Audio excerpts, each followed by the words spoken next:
Thank you for being here this morning. Thank you for blessing me just now. Thank you, Eric, for those songs.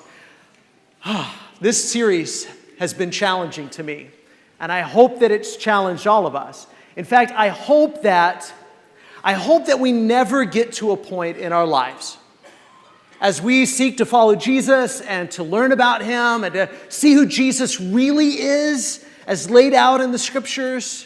I hope we never get to a point where we're just satisfied with what we know and how we're doing and how we're living our lives. Because it's really easy when this stuff kind of gets ingrained in our mind and we think, well, I pretty much know who Jesus is and I think I'm living a life that's pretty consistent with Jesus. It's pretty easy to read the scriptures and not to allow them to challenge us on a fundamental level. And I think that we need to. We need to allow ourselves to see Jesus a little bit more clearly. Who is he? What is he claiming about himself? What sort of a life is consistent with saying, I'm a follower of Jesus, and what sort of life is inconsistent with that? And if you find that the way that you're living doesn't really match up with the claim to be a follower of Jesus the Christ, do you have the courage and the boldness to change? To say, you know what? Jesus wants something different from me. Will we allow ourselves to be challenged? I hope so. As we wrap up this series, come and see. We're accepting Philip's invitation. John, the one who wrote this gospel account, we're accepting the invitation to come and see Jesus. Come and see who he is. Wrestle with your questions about him. And then come to a conclusion. Who is Jesus? And will you or will you not choose to follow him? I heard a story this week. I have no idea if it's true or not, but it's a good illustration anyway. But it was reported as true. There was a 12-year-old girl in Ethiopia who was kidnapped by 7 terrible men. And she was taken captive out to a place where nobody could hear her crying.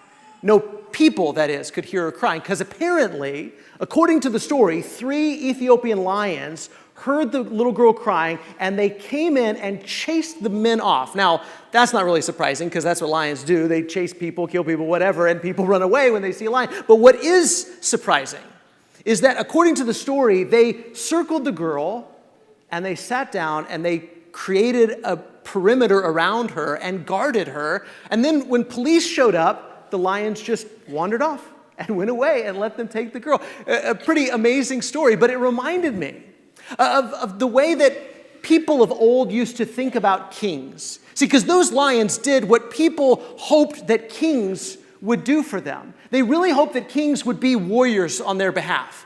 They hoped that they would accomplish at least 2 things. One, that they would defeat their enemies, chase our enemies off, kill them, whatever, defeat our enemies, and then provide security and safety for us. That's what they hoped kings would do. And often, the illusion is we need to get a really big beast, a ferocious beast, to do that kind of a job, right? Because they have to chase off or defeat really big, ferocious beasts. So we need a beast of our own who's got bigger teeth and sharper claws to come in and defeat our enemies and protect us from the beasts in the world. It reminds me of the Lion King. Y'all saw Lion King? So in the Lion King, Timon and Pumbaa, they're out in the desert and they find this little lion cub, right, Simba? And he's laying there, and Pumbaa the warthog, wants to keep Simba and take him home. And Timon rightly says, but lions eat guys like us, right? That's smart. Lions eat guys like us. But then they both start to wrestle with this question that we all wrestle with. But what if he's on our side, right? What if he's on our side? What if we take this lion home, and now when another lion comes, we've got a lion of our own, and he's going to have bigger teeth and sharper claws. He can defeat our enemies and protect us. See, that's what human beings have always done. We get scared of the forces of darkness in the world, the beasts in the world, and we say, we need a beast of our own. We need to fight fire with fire. If there's sharp teeth and sharp claws in the world, we need a beast who has bigger teeth and sharper claws to come in and defeat our enemies and protect us from the evil in the world. That's what human beings have always done. We've always said, I need a king who will be my warrior and defeat my enemies, and he will be an even bigger beast than theirs are. But the problem with giving your loyalty to a ferocious beast is that now you have to live with a ferocious beast. And many times, in fact, eventually, always, they turn on you. That's what happens. That's the history of humanity. That is the story of our world, isn't it? In fact, that's the story of Israel. Do you remember? Israel was supposed to be a unique kingdom, a unique nation that didn't have a beast to go and tear people apart. Their shepherd was Yahweh. Their shepherd was God. And who needs a beast when you have a shepherd? Who needs to hire a lion to come and guard the sheep when you have a shepherd to guard the sheep? See, but Israel got to a point where they didn't trust the shepherd.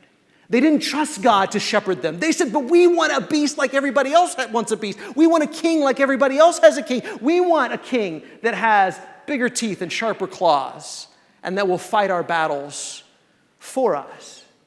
We don't want God to shepherd us because that's hard. That's hard to trust in this unseen shepherd to take care of us and defeat our enemies. It'd be so much easier if we could have somebody that we could see that would tear our enemies apart. And so they asked for a king. And do you remember Samuel, who was the prophet of God at the time? He warned them and said, don't go down this road. You have a shepherd. God is your king. Don't go down this road. Look at 1 Samuel chapter 8. 1 Samuel 8. This is Samuel's warning to the people when they asked for a king. He said, these will be the ways of the king who will reign over you. He will take your sons and appoint them to his chariots and to be his horsemen and to run before his chariots. And he will appoint for himself commanders of thousands and commanders of 50s, and some to plow his ground and to reap his harvest and to make his implements of war and the equipment of his chariots. He will take your daughters to be perfumers and cooks and bakers. He will take the best of your fields and vineyards and olive orchards and give them to his servants. He'll take the tenth of your grain and of your vineyards and give it to his officers and to his servants. He'll take your male servants and female servants and the best of your young men and your donkeys and put them to his work. He will take the tenth of your flocks. When I read that in first service, he will take the tenth of your flocks. There was a little girl and she was coloring. She thought I said a tenth of your blocks. And she looked up and said, he's going to take my blocks? Not blocks, so flocks. He will take the tenth of your flocks, and listen to this, you shall be his slaves. And in that day, you'll cry out because of your king whom you've chosen for yourselves, but the Lord will not answer you in that day. Do you remember? That's what happened. They found a king who looked the part, right? I mean, he was taller, head and shoulders taller than other men. Yes, here's our beast, and he's got bigger teeth and sharper claws. He'll come in and fight our battles. He'll defeat our enemies. He'll protect us and provide for us. Do you remember when he went up against Goliath? And he was supposed to go out there and be who they asked him to be. He wanted somebody else to go in his place, didn't he? And he went the way of every other king. Because that's what happens when you say, God, I don't want you to shepherd me. I want a beast of my own who will go out to battle for me. And then you have to live with the beast. Now, here's what Samuel warned. He said, listen, this is what's going to happen. He's going to take advantage of you. He's going to make you his slaves. And God won't hear you when you say, oops, we shouldn't have done that. But thankfully, God did hear them.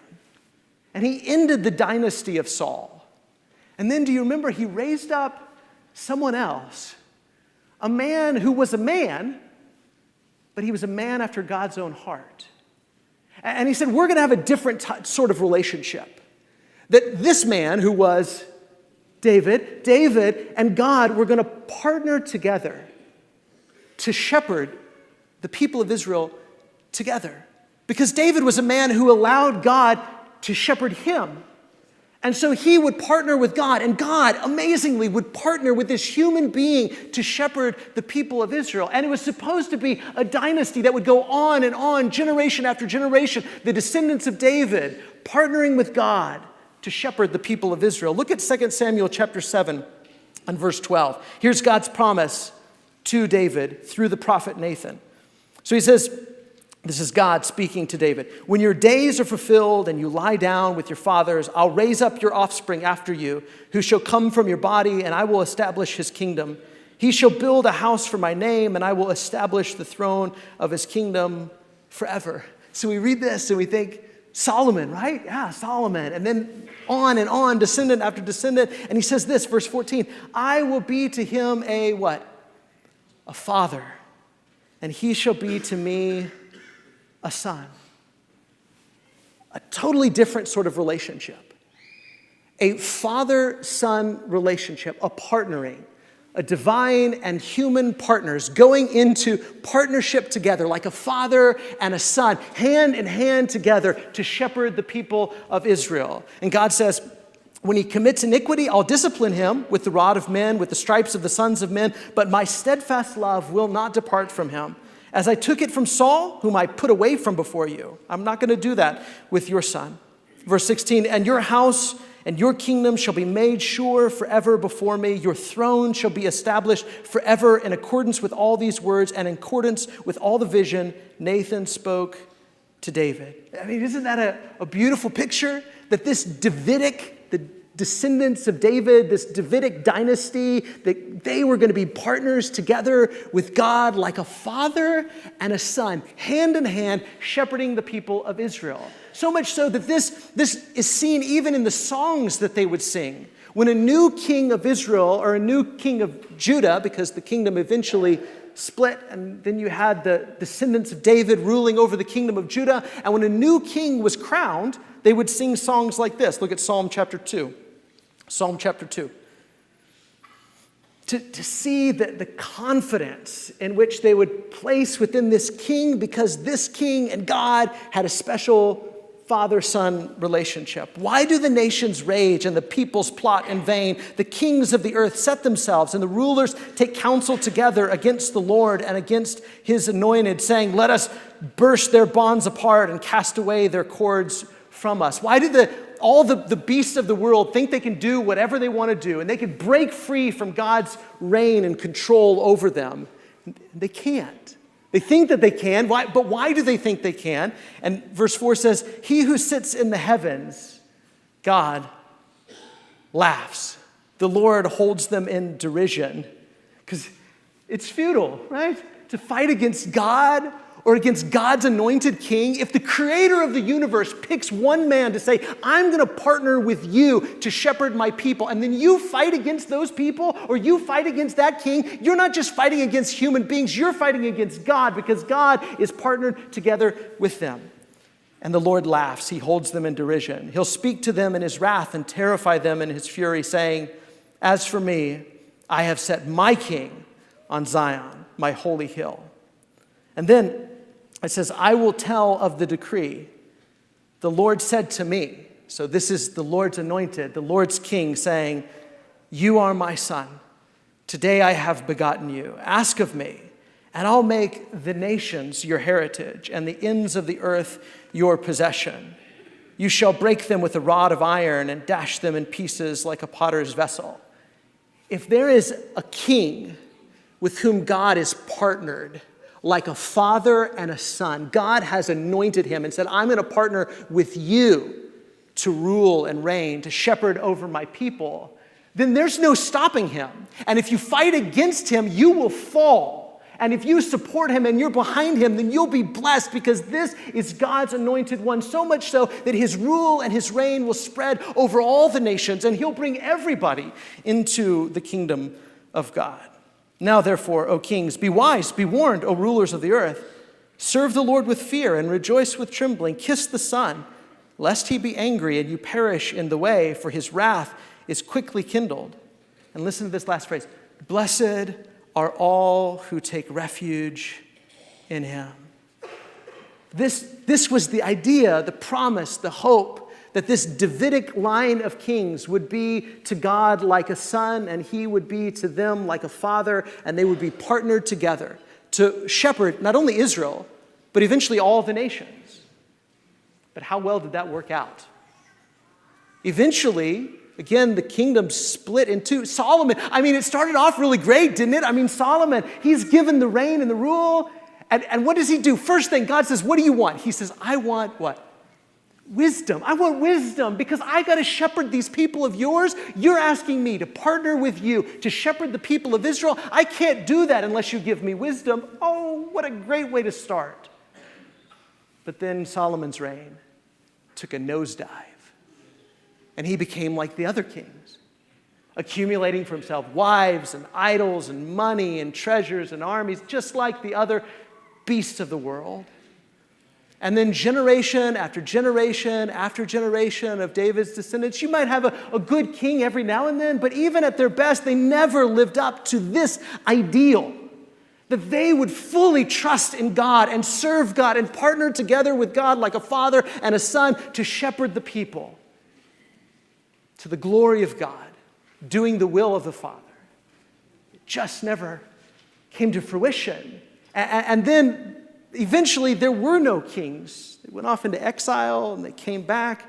There was no Davidic king on the throne, but there were still people in Israel who, even before he showed up, they took refuge in this promise. And it's hard, isn't it, to take refuge in a promise? To take refuge in an idea? To take refuge in a concept? When you've got beasts all around you, you've got kingdoms and kings with big armies. They've got big teeth and sharp claws.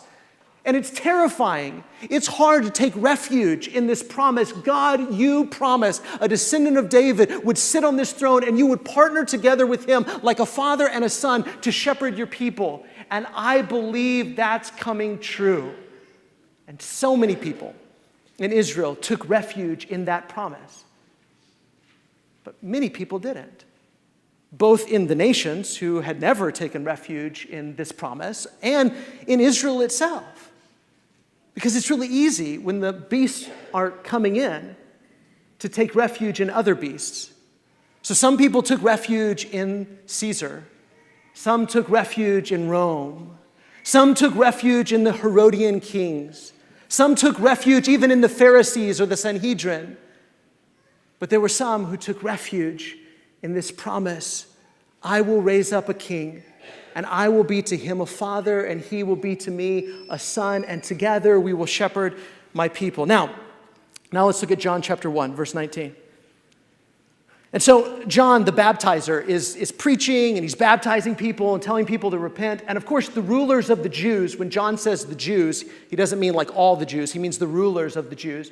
The rulers of the Jews are like, wait, you can't just go around saying whatever you want to say. Where's your credentials? You've got to present to us your credentials. You've got to go through us. We're the gatekeepers, so who are you?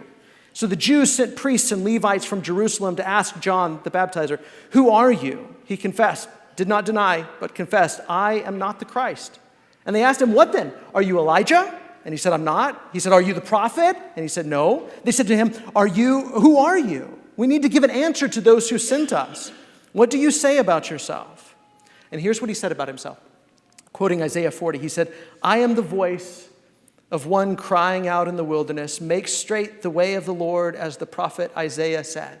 Now, if we were to go and read Isaiah 40, you'd see that it's all about, after the exile and after their punishment, that God was going to rush to comfort them. That a highway would be kind of smoothed out for God to come to his people and shepherd them. That's what this whole story is about, isn't it? I don't want you to shepherd me. I want a beast of my own. And then suffering the consequences of that. And then God saying, I'm going to come and I'm going to be your shepherd. Me, myself, I'm going to come. Yahweh is going to come and I'm going to shepherd you. And John is saying, that's my job. My job is to get things prepared for Yahweh to come and shepherd his people. I'm smoothing out the path for Yahweh to come and shepherd his people. And then we keep reading in John chapter 1. And we read how Philip, how he figures out that Jesus is the Messiah. He went and told Nathaniel about him. So Nathaniel's coming towards Jesus, verse 47.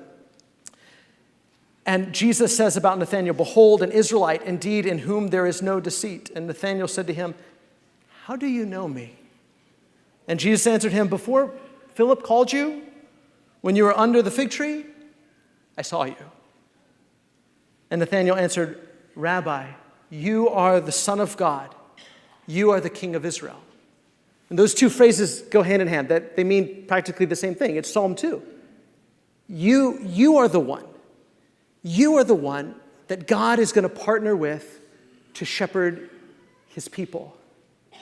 But here's the thing. I mean, John the Baptizer is saying Yahweh is going to come and shepherd his people. And here people are expecting an anointed one, a person who is a representative of God who's going to come and shepherd his people. So which one is it? Is God going to come, Yahweh going to come and shepherd his people? Or is it a human being is going to come and shepherd the people on behalf of God? The answer is yes, it's both.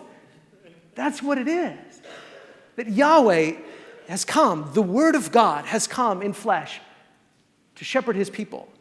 And that Jesus, an actual human being, is the Son of God, partnering together with the Father to shepherd the people of God. And Jesus said, because I said to you, I saw you under the fig tree, do you believe me?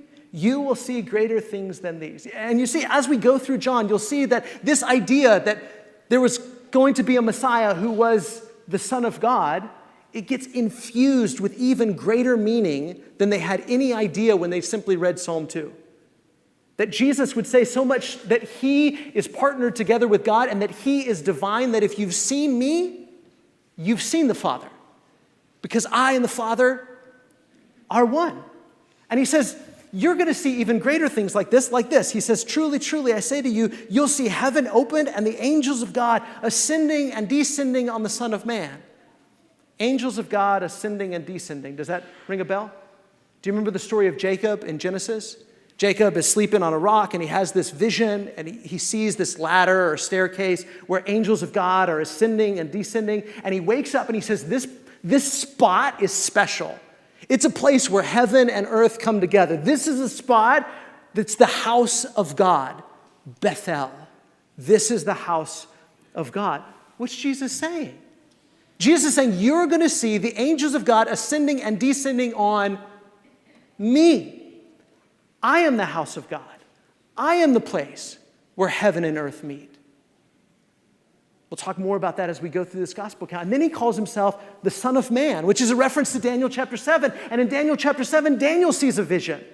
And he sees this heavenly figure like a son of man who's given rule and reign and dominion to rule and shepherd not just the nation of Israel, but all the nations of the earth, and to defeat all of the beasts with their big, scary teeth and their sharp, scary claws. This Son of Man will bring rule and reign of God to the earth, that he will be given dominion over all things. So I'm reminded about Psalm 2 and the last phrase there that Psalm 2 says about God's anointed, his Son, the one with whom he will partner to rule and reign over all the nations. Blessed are all who take refuge in him. Blessed are all those who take refuge in him. And so the question for us is, are we taking refuge in him? That's the next slide. Are we taking refuge in him? It's hard sometimes, isn't it? When the world feels like it's falling apart, on a global scale or on a national scale or maybe just on a personal scale, when it feels like the world is falling apart, the temptation is to act like a beast or get a beast to act on your behalf. But the claim of the gospel is that Jesus, God's anointed one, the Son who has partnered together with God, has defeated and is defeating and will defeat every single one of our enemies, including the greatest and the last enemy which will be defeated, which is, 1 Corinthians 15, death. So take refuge in him. Take refuge exclusively in him. It's very tempting, isn't it? To put our trust in worldly things, to put our trust in worldly people, to put our trust in worldly institutions, to say, come and defeat my enemies and protect me from the things that scare me. But the claim of the gospel is that Jesus has, is, and will defeat every single one of our enemies on our behalf if we put our trust in him. if we take refuge in him. So here's our moment of truth. Moment of truth. How would you live your life if you truly took refuge in King Jesus? What would your life look like? Would taking refuge in King Jesus dispel some of the fears that you have? What would it look like to put your trust and your faith exclusively in King Jesus, to take refuge exclusively in him and stop trusting in the beasts? To stop saying, I need bigger teeth and sharper claws. To start believing with every fiber of your being that Jesus has defeated our enemies, not by acting like a lion, but by being a lion who became a lamb and calling us to that kind of selfless surrender and trust, taking refuge in him, believing that he has, he is, and he will defeat every enemy. That's what baptism is all about, isn't it? When we're baptized, that's what we're saying. We're saying, hide me away, O Lord. I take refuge in you. I pledge my allegiance and my loyalty exclusively to you. To King Jesus and to his kingdom, I will rest secure. But sometimes, even for those of us that have made that decision, just like Israel, they had a shepherd. And they found a beast instead because they failed to trust their shepherd. And it's easy for us, isn't it? Along the way to stop trusting our shepherd. And sometimes we need reminders like this, don't we? Trust your shepherd. Take refuge in him. Believe that he has, he is, and he will defeat every foe, every enemy. Blessed are all those who take refuge in him. So whether for the first time or because you need to come back to him, if you need to take refuge in Jesus, because sometimes it does feel like your world is falling apart and it's scary. And so we're here to encourage each other to take refuge in Jesus. And if we can help you to do that this morning, in whatever way we can, come forward now as we stand and sing this song.